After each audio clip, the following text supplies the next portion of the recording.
Welcome to Preventing People Problems, a podcast brought to you by the HR department.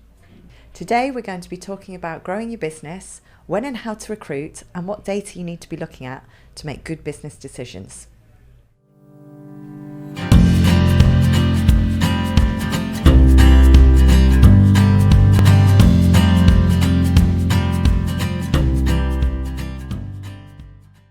Hello and welcome to today's episode of Preventing People Problems, brought to you by the HR department. I'm Tracy Hudson and today I'm joined by Karen Sanders and Peter Jones. Hello both of you. Hi. Hi. Karen, do you want to say hi and introduce yourself to everyone? Hi, I'm Karen Sanders and I run the HR department in North and South East Hampshire. I've been running the business for 14 years now. Oh, wow. No, yes, 14 years, that's right. And prior to that, I was Global HR Director for an aerospace company. Wow. Which was really exciting, and managing a global HR team, which was amazing. My team now, I've got a team of 10, and that's been steadily growing over the last 14 years. Brilliant. Peter? Hi, Tracy. Yeah, I was just doing the mental maths on that, actually, just trying to work out how long I'd been an HR department licensee. But I look after London City and Central, just about got that right, and Swindon as well. And I've been a licensee, goodness, for 15 years this year, so quite a long time. And Nearly you've as got long a as big you. team. You've got a big team. Yeah, so there's 16 of us in total, looking after our London clients and looking after our Swindon and Wiltshire clients as well. And you're lucky to have a business partner too. I do have a business partner, Deborah, who's been on a previous episode, I understand. She has, talking about hospitality, yeah.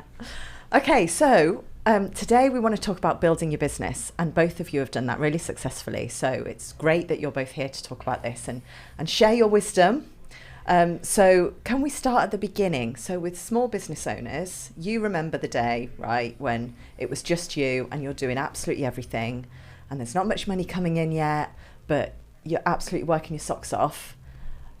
Can we talk about when you recruit and what you recruit? How did you decide? It's really scary, that time when you need to take that first employee on, because what you're worried about is, can I afford it? And I think too many people take too long to take that first employee on. But my advice to anyone would be, take that first employee on as soon as you possibly can, because you're holding back your growth the longer you take on that first employee. I'd like to say I'm amazing at doing everything, but if I put my hand on my heart, I'm not amazing at doing everything.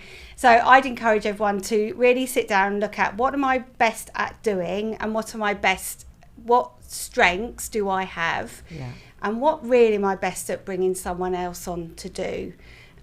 So I'm not very good at administration, and I don't enjoy doing administration. So that's where I was best at bringing someone on to do. So that's what I did.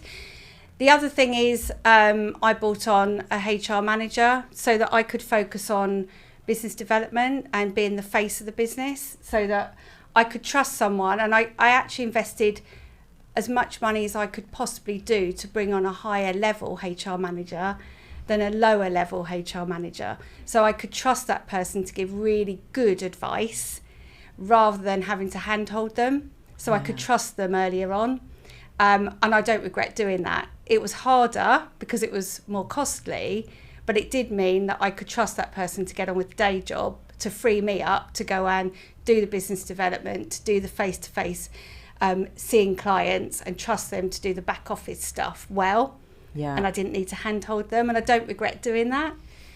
That is scary though, isn't it? And I guess the other bit is about your point about working out what you're good at, where your strengths are, whereas I guess a lot of people make the mistake of doing what they enjoy rather than what they're not good at, and getting rid of the stuff that they don't necessarily enjoy, even though really they should be the best person doing that because they're the best at it. That was kind of my approach as well. So when I left corporate life, I was an HR director, like I think quite a few of us were in the network, and I had a team of about 40 people all around the world. So when I set up my business, I always had this kind of vision in my mind that I wanted a big team. I came into running the business with that kind of mindset. I also understood that, if it was just me, I could only take the business so far, because there's a limit, there's a capacity to what I can do as an individual. So I took on my first member of staff probably before I needed to. And it's a bit like you, Karen. I was looking at the things that either I wasn't particularly good at or the things I didn't want to do. Actually, I think the things that you don't want to do is probably even more important, because if you enjoy something but you're still learning how to do it, there's a bit of motivation to do that. But if there's stuff that you don't really want to do, that's when business can get quite tricky. So I went quite senior early on, but I went part-time. So I kind of looked at the market and was thinking, there's not really many senior HR roles for people who want to work part-time. Certainly wasn't when I set up the business in 2009. So I was very fortunate. I got some incredibly talented people early on, and I started populating the business with part-timers because I couldn't really afford to bring on someone on a big wage full-time at that stage. And that's how I started, and it just kind of snowballed from there. And over time, we got full-timers on board. I mean, one of the things that I learned very early on, and I think it's a bit of advice that I was given by a business owner, is the first 5 employees is quite tricky. So there's kind of an incremental cost. You notice a cost every time you bring on an employee. By the time you get to your 6th employee, it becomes less of a hit on the overheads, and it snowballs that way. And I think that's, to a certain extent, that's fairly true. And what was it, like, at what point did you decide you needed to take somebody on? Because it sounds like you weren't, Karen was doing everything and then took somebody on. It sounds like your decision was more conscious, for want of a better word. I'm not so sure. I think you might be overstating my hand there a little bit. I mean, I realised fairly early on that I was doing everything like Karen, actually, but I was feeling quite tired. Now, I'd left corporate life because I didn't really want to work under the pressure that I was experiencing in the corporate world. I had a big job, but big responsibility with that. And it started to feel like I was employed again to a certain extent. Certainly with some of our larger clients, I felt like I spent a lot of time there. And I just realised that was the point. But I mean, I looked at my turnover, I looked at what I could afford at that stage. And one of the things I do like to do is look at kind of your staff costs as a percentage of your turnover. I know we talk about this as a group quite a lot. So we have target kind of costs as a percentage of turnover within our kind of business as such. Now, I don't always stick to that. I've got to be super clear. And right now, our staff costs are probably above where that target is. But that's because we're in an investment phase right now within the business. And what you've got to understand, when you bring staff on, sometimes you kind of overcommit a little bit, and that's important if you're looking at growth. So it doesn't always kind of equal out to where you want it to be. Sometimes you need to work a little bit ahead of yourself and then find the work to go and make sure that everyone's busy at the same time. So how important is it that you've got your end game in mind? Like, what is your goal? You know, if you're thinking that you're going to sell your business, or it's going to be there whilst you retire, or you want to step back and have more holidays, or whatever it is, I guess you've got to consider that quite early on. Or would you not? Would you disagree? I don't think I consider it necessary in the early stages. I think my initial consideration was somebody to work with the clients while I went and found the next 5 or 10 clients. So like Karen, I really enjoy the sales part of it. I think that's part of the joy of being a business owner, is doing that. But the stage now where I'm at, and it's probably similar with you, Karen, as well, we're starting to build our management team. So that's all starting to come together. And myself and Deborah, who's my business partner in London, we're not taking a back seat, but we're letting the management team look at more of the day-to-day activities. And we're trying to take a more strategic view now on the business and the growth of the business. I guess that's similar for you, isn't it, Karen? For me, the one thing I'm always most conscious of is mitigating risk. So I need to make sure that my business can run without me, whether it's when retirement comes or if I choose to take longer holidays. I mean, that is a goal. Whether I get to that goal, I don't know. I've actually got in my plan to take 5 weeks off in the summer in a few years' time. That would be lovely. Or should sadly I become ill, my business needs to run without me. If I do become ill and I'm out and my business can't run without me, my business not only is it not going to grow, but it's not going to be sustainable. So that's what I worry about, and that's how I need to build my business, so that I've got a management team and I've got a very competent and capable team that sits beneath me. I go into quite a lot of my clients as a HR director, and when I'm advising them of how to build their teams, that's one thing that I'm talking to them about, is how to grow their business and how to grow their management team, so that it gives them choices. And it's not necessarily that's what your end goal needs to be, but you just need choices as a business owner, no matter what it might be. And that's how we need to grow your management team. So that's what my goal is always about trying to achieve. Yeah, and I think that applies to everybody really, isn't it? That's part of being a business owner. You worry about, if I get sick, what's going to happen? I've got no money. If I employ people, there's a lot of mortgages that need to be paid. Am I going to let people down? It's constant, the sort of thing that as a business owner keeps you awake, isn't it? So building a management team is so important. And I am at that stage now, which is wonderful, that the last couple of holidays I've had, I actually don't worry about the business. The business is running without me there. And I think that when you can start to do that, you know you're there or partway there. So that's a good measure. If you can go on holiday and people aren't contacting you, you're not having to dip into work, then you know you're nearly or you are there. So let's talk a bit about recruitment, because we're all HR experts, but small business owners generally aren't. So how do you know when you've found the right person? How do you recruit? What's your approach to going about it in terms of making sure that you've got that strong, good calibre candidate that's going to stick with you? I'm really passionate about values. Okay. I think when you're building your business, you have to know what culture you want for your business. That's the first thing. It's been really clear about what culture you're trying to create. And therefore, the way you can do that is to be really clear about what values as a business owner are important to you. And therefore, you need to get them down on paper, and then you need to live and breathe them. So you will recruit individuals against those values for the business. That to me is the most important thing. Technical ability, the majority of the time, can be taught. And I have a lot of debates with business owners who will say, no, they have to have that qualification or they have to have that technical ability. In some roles, yes, they do. But a lot of the time that can be taught. If the values don't align, there's a high chance there will be conflict that arises in the organisation. And as HR professionals in our line of work, we know that that's true, because that's when we are dealing with all the grievances day in, day out in our day-to-day job. But workplaces are much more enjoyable.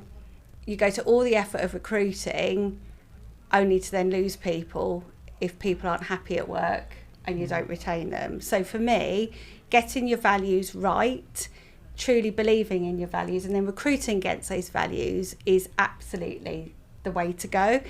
And in businesses that I've worked closely with, that's where their recruitment strategies really, really worked. So like recruitment for me, that's what I believe in. I mean, recruitment, I learn everything from my clients, to be honest. They've helped me design the service, the products we do, but they also give me some great advice. And one of the best bits of advice I got from a client was, the very best, recruitment is an educated guess. And for me, that's rung true as well. Just because we're HR professionals doesn't mean that we recruit for our own businesses perfectly every time. I'm sure we've all had our own experiences. We've all made mistakes. But you call them mistakes, but I mean, there's three elements as I see it in recruitment. You've got the can do, which is somebody's got the ability to do something. You've got the will do, which is the motivation. But as Karen says, it's the fit. It's the third element. Will they fit with you, your values, your culture? And that's the big piece for me. So a lot of when we've been recruiting our team, we've got quite a high percentage of graduates within the team. And the reason we've done that is because we can train bright people who come into the business to operate in the way in which we want to operate. I think where we've had problems at times in the past is where we've brought in very experienced people, technically fantastic, but they've operated in a certain way for the majority of their career. And trying to do a course correction on that isn't always easy. That's quite a tricky thing to do. Trying to fix the bad habits. Exactly. So I'm a big fan of apprentices, of graduates. I mean, obviously you do need people who've got the skills, but then you've got to really look deep down at the values and the fit. Can they change from operating, in our context, from an internal HR perspective to being client focused, being the commercial end of the business, which for some people in our industry is quite tricky. So thinking ahead on this stuff is important, because if you want to grow your own, that takes time with apprentices. Absolutely. But so worth it. Yeah. One thing small business owners worry about is competing with the big companies. Yes. And I find that people that have only ever worked for big companies really struggle to integrate with small businesses. Yeah. So small business owners mustn't worry about looking for people that have only got big business backgrounds. Yeah. So people that have worked for small businesses are much more all-rounded.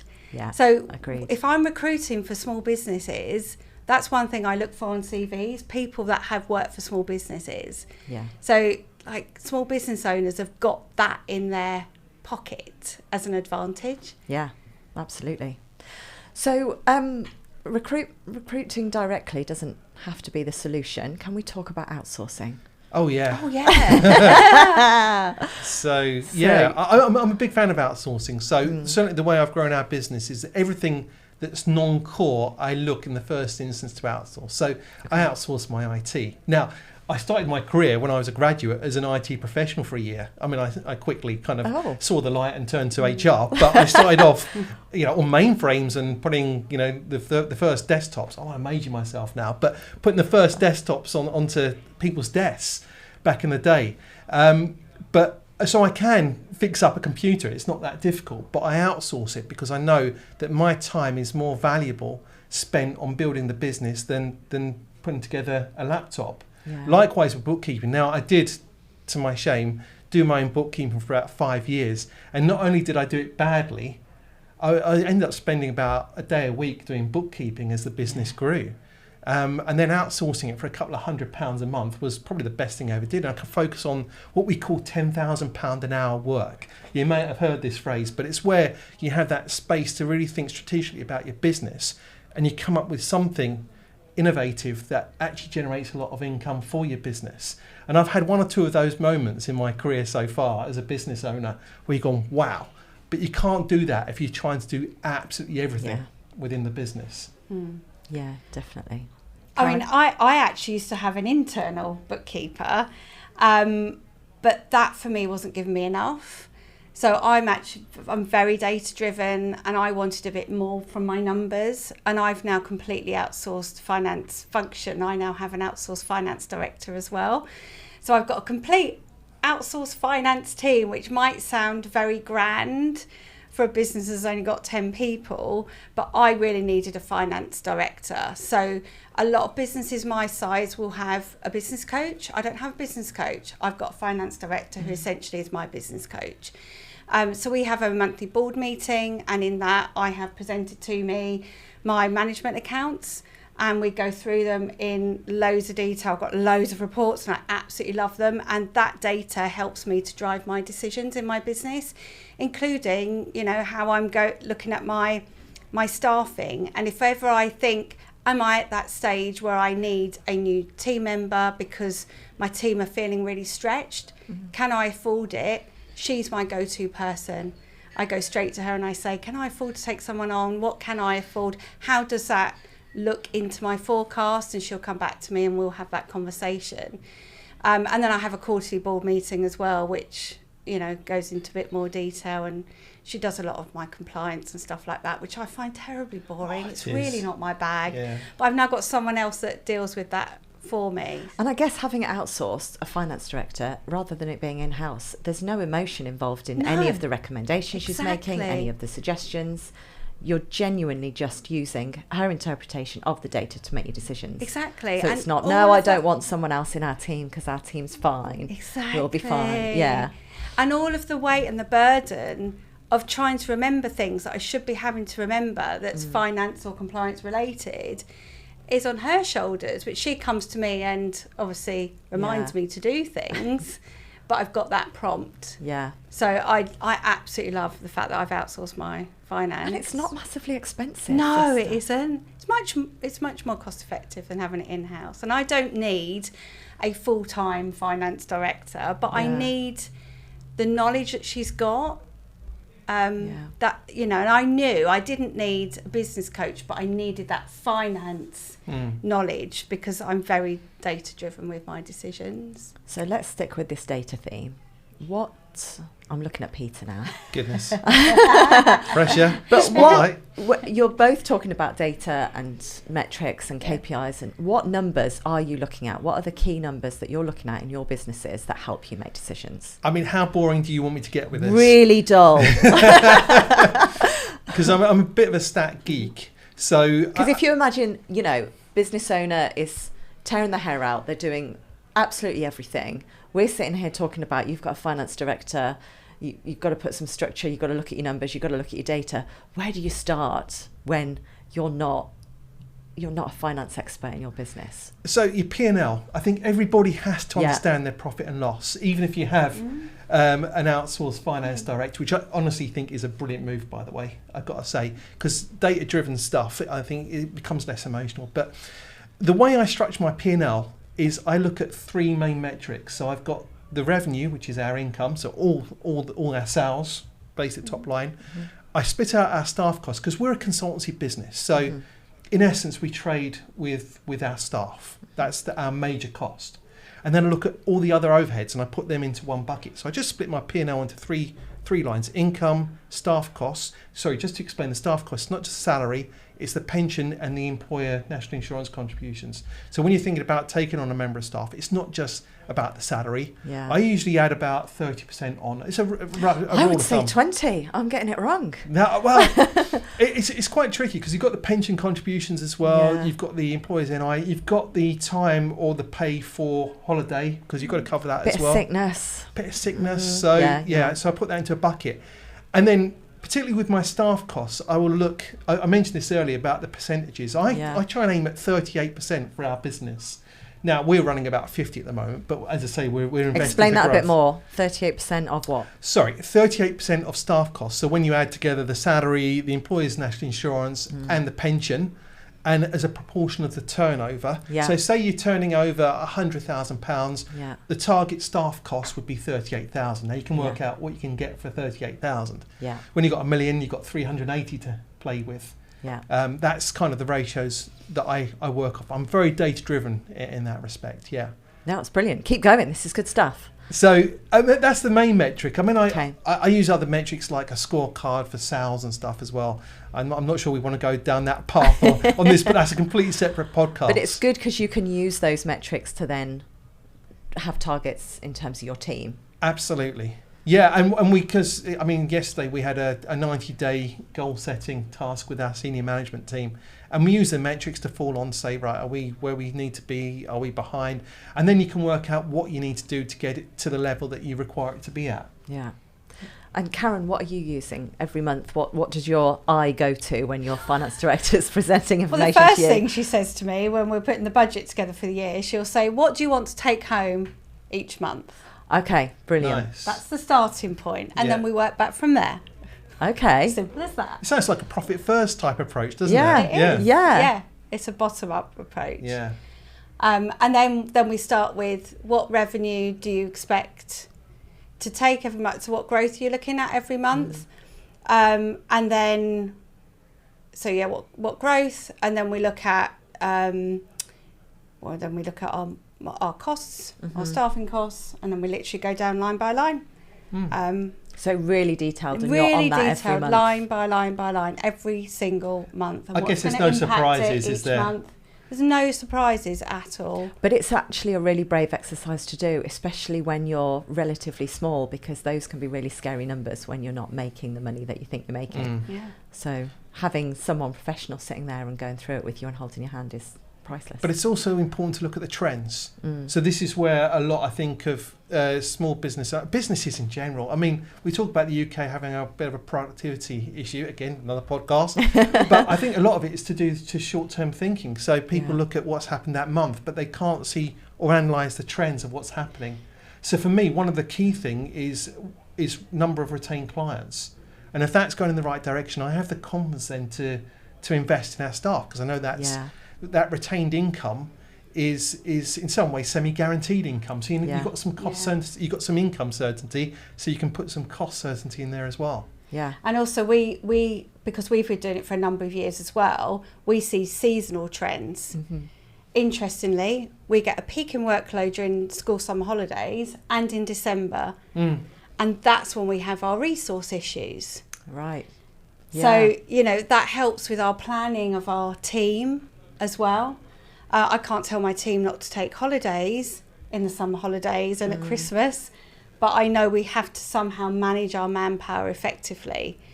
So it's not just a cost exercise and managing the financials, but there's other data that we have that it gives us an indication of what we need to look at as well. So in terms of resourcing too. So data is key. That's the summary we're taking from today. It is. This has been brilliant. Thank you both so much. This has been so invaluable. I really appreciate you being here. Thanks, Tracy. Thank you.